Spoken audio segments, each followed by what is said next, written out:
সেই বামেদের সময় বাম নেতা মন্ত্রীরা একাধিক 100 বিঘা কলকাতার উপরে জমি দখল করে বসেছিল। পশ্চিমবঙ্গের সবচেয়ে বেশি ওয়াকাফ প্রপার্টি বেদখল করেছে তৃণমূলের বর্তমান নেতারা, এবং তার 95%ই সংখ্যালঘু মুসলিম মুখ। এই বিরোধীরা ক্ষমতায় যে যে রাজ্যে আছে সে রাজ্যে ওয়াকাফ প্রপার্টিটাকে দখল করে রীতিমতো মৎস্যভোজ করছে। অর্থাৎ যে আইনে সাম্প্রদায়িক সম্প্রীতি বদলে সাম্প্রদায়িক অসম্প্রীতি লুকিয়েছিল।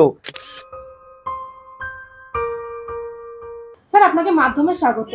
স্যার, আমরা দেখলাম লোকসভার পরে রাজ্যসভাতে ওয়াকফ সংশোধনী বিল পাস হয়ে গেল, কিভাবে দেখছেন বিষয়টা? না, একদম সঠিক, ঐতিহাসিক। ভারতবর্ষের যেটুক অংশ এখনো অবশিষ্ট আছে ডিভাইডেশনের পরে, এই ভারতবর্ষ নতুন করে স্বাধীনতার আশ্বাস পেল। আমি আবারও বলছি, এটা কিন্তু মুসলিম জনগণের সাপেক্ষে একটা বড় স্বাধীনতা। এই যে প্রান্তিক মুসলিম সম্প্রদায়, যাদের সম্পর্কে বলাই হতো এই ওয়াকফ প্রপার্টির 10 ক নম্বর ধারায় স্পষ্ট বিধান দেওয়া আছে যে ওয়াকফের রেকর্ড নথিভুক্ত সম্পত্তির 1% প্রশাসনিক খরচা বাবদ রেখে বাকিটা অতীমদের জন্য, গরিব মুসলিমদের জন্য, প্রান্তিক মুসলিম মানুষের কল্যাণে ব্যবহার করার জন্যই তো ওয়াকফ প্রপার্টি বিলটা। এই প্রপার্টি বিলের ঐতিহাসিক ক্লজটা কোথায় দাঁড়িয়েছিল? সম্রাট ঔরঙ্গজেবের সেই ফতোয়ায়ে আলমগীরি, যেটা পরবর্তীকালে ব্রিটিশদের সময় 1913 সালে প্রিভি কাউন্সিলে মুসলিম ওয়াকফ ভ্যালিডিটি অ্যাক্ট নামে চলে আসে। পরবর্তীকালে 1934-এ পশ্চিম অবিভক্ত বঙ্গে চালু হয়, 23-এ আর 34-এ। আপনি খেয়াল করে দেখুন, স্বাধীনতার পরে বল্লভভাই প্যাটেল এই ধরনের কোনো একটি ধর্মাবলম্বীদের জন্য স্বাধীন ডেমোক্রেটিক ধর্মনিরপেক্ষ রাষ্ট্রে আলাদা কোনো মুসলিম ল বোর্ড কিংবা এই ধরনের ওয়াকফ প্রপার্টি বিল আনার ক্ষেত্রে চরম বিরোধী ছিল বলে তার মৃত্যু 1950 সালে হওয়ার পরে পিছন দরজা দিয়ে তৎকালীন কংগ্রেস সরকারের প্রধান পণ্ডিত জওহরলাল নেহরু এগুলোকে পাশ করায় 54-তে। তারপরে ধাপে ধাপে সংশোধনী করতে করতে চরম আঘাতটা আনে ভারতবর্ষের সেকুলার গণতান্ত্রিক সংবিধানের উপরে কংগ্রেস 1995 সালে, যখন এই বিলে 40 নম্বর 107 নম্বর ক্লজ অ্যাড করে। যে 40 নম্বর ক্লজে পরিষ্কার ভয়ানক একটা চরিত্র, যেটা সংবিধানের মূল ক্যারেক্টারটাকে আক্রমণ করেছিল সেই সময়। কি ছিল সেটা? সেখানে পরিষ্কার লেখা ছিল যে কোনো একটি সম্পত্তি যদি ওয়াকফ বোর্ড ক্লেম করে সেটা তাদের, ঠিক যেমন ওরা বিধানসভা ক্লেম করছে, কুম্ভ মেলা ক্লেম করছে, আরো একাধিক রাজ্যসভা ক্লেম করে ফেলেছে, কখনো ইডেন গার্ডেন ক্লেম করে ফেলছে, ওটা ওদের প্রপার্টি, টালিগঞ্জে ক্লেম করছে ওদের প্রপার্টি, কোন দিন আপনার বাড়িতে গিয়ে ক্লেম করবে। এই ক্লেম করলে আপনি তার চ্যালেঞ্জ করতে পারবেন না, ওটাই শেষ কথা। আইনে তাই লেখা আছে, ওটাই শেষ কথা, ওরাই শেষ কথা। আপনাকে কোনো কাগজ দেখাতে ওরা বাধ্য নয়, মুখের কথাটাই সাফিসিয়েন্ট। এটা কোন সভ্য দেশে আছে বলুন দেখি? 57টা মুসলিম কান্ট্রি, কোথাও এর অস্তিত্ব পাবেন? কোথাও নেই। আমি দলপ করে বলছি, কোন মুসলিম কান্ট্রি, মুসলিম ইসলাম যাদের ফান্ডামেন্টাল সংবিধানের অংশ, সেখানে কোথাও নেই। তাদের মূল স্ট্রাকচারে সেখানে 3 তালাক নেই, সেখানে বোরখা বাধ্যতামূলক নয়। আমরা কোথায় যাচ্ছি? মুসলিম সম্প্রদায়ের প্রান্তিকতাকে পিছন দিকে ঠেলে দিচ্ছি। আজকে যেই আইনটা 95-তে তৎকালীন কংগ্রেস সরকার পিছন দরজা দিয়ে ভোটের স্বার্থে পাশ করালো, তার ভয়ানক চিত্রটা এমন জায়গায় যে বেছে বেছে ইডেন গার্ডেন, বিধানসভা ভবন, আমাদের সেন্ট্রাল যে পার্লামেন্ট, সেটাও নাকি তাদের অংশ। এটা চলতে পারে? আমি বলছি যে অথচ যেই কারণে ওয়াকফটা তৈরি হলো, যে অতীম মুসলিম প্রান্তিক মুসলিমদের ডেভেলপমেন্টে, তা কিন্তু হয়নি। তার উদাহরণ কি? আপনি খেয়াল করুন যে আজকে যেই তথাকথিত সিউডো সেকুলাররা লাফালাফি করছে, গেল রব তুলছে, সেই বামেদের সময় বাম নেতা মন্ত্রীরা একাধিক 100 বিঘা কলকাতার উপরে জমি দখল করে বসেছিল।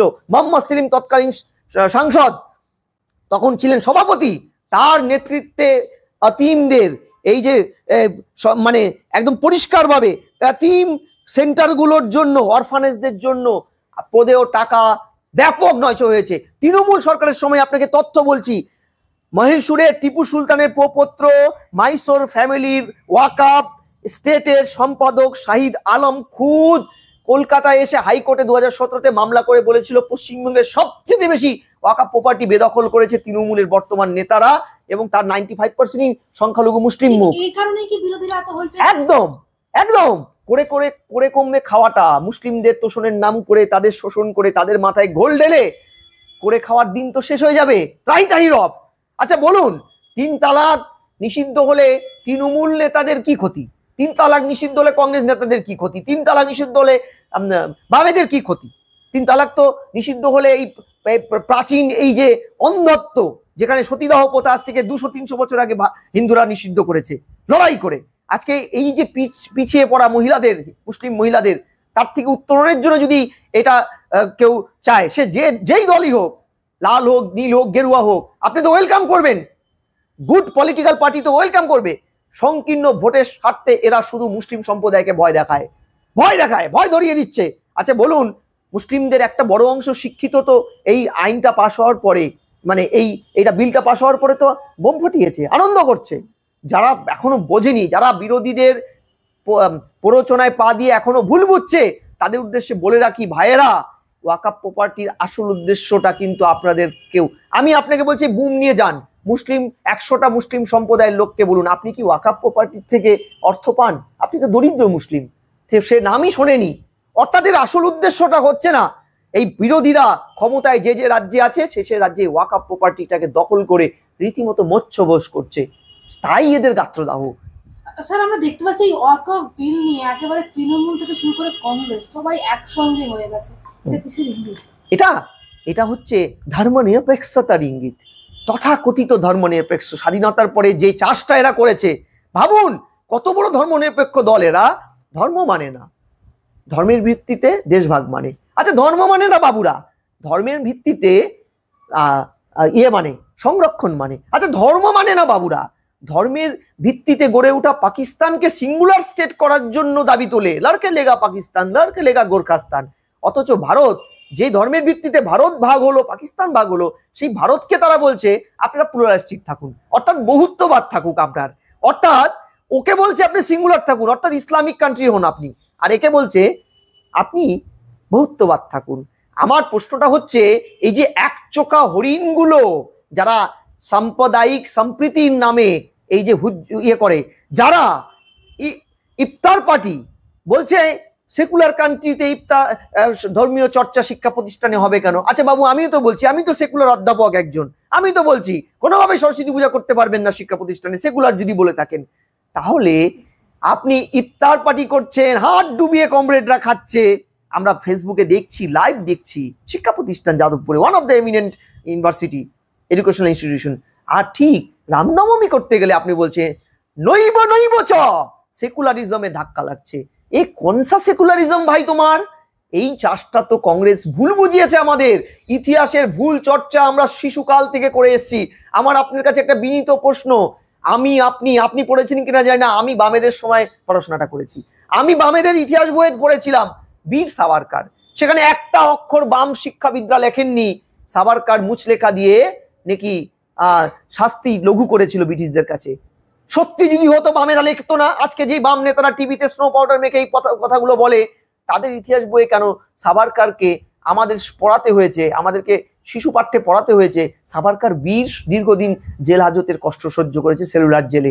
তাহলে আমার কথাটা হচ্ছে, আজকে আপনার রাজনৈতিক জমি ক্ষয়ে যাওয়ার জন্য আপনি ইতিহাসকে বিকৃত করে বিভিন্ন পন্থায় আপনি আমাদের কাছে যা তুলে ধরছেন, সেটা কি ভারতের দাসত্ব, ভারতের মূল সংস্কৃতির পরিপন্থী নয়?